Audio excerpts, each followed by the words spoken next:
aalis siya dito, babalik sa Pinas, isa lang na yung goal niya. Itaguyod ang kanyang pamilya. Tama, di ba? So, ang pinakamahalaga, nandito tayo lahat, nandito kayo, ay ang pamilya. Maliban sa Diyos, of course, yun ang prioridad natin sa buhay, pero we are always here for your family as always. Babalik kayo na sana pamilya pa rin ang inyong unahin. Kasi kasuhin. At yun ang gagawin ni Ate Mayen.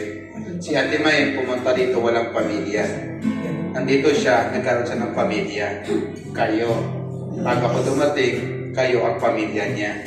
So sana, bilang isang pamilya, kung ano man ang kakulangan ni Ate Mayen, mga pagkukulang sa kanyang ministry, kayo na balang pumuno. Kasi ang pamilya, dapat nagpapatawaran. Tama, no? Ate Mayen, kung may pagkukulang man ako sa iyo, sorry. No? Una, sorry. Pangalawa, sorry. At pangatlo, salamat sa lahat. At least, naging dedicated ka sa ating parokya. Naging dedicated ka sa Filipino community. At sana po ay ituloy mo pagkaroon ng dedikasyon sa paglilingkod mo. Hindi lamang sa simbahan, kundi kung kanino ka man mapabilong. Kung kay Kuya Mark, kay kanino man. Kay Gilbert man, kasi naunahan ka. Oh, of course.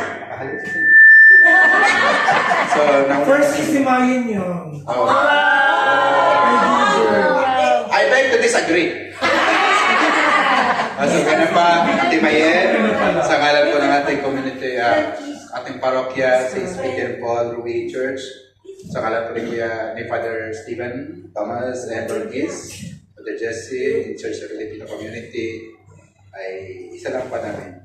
Keep up, huwag kuminto, huwag tumigil. Pag napagod, tumigil ka rin. Pahinga. Patuloy. Okay? At saka, ang iyong pamilya always. Okay? Okay.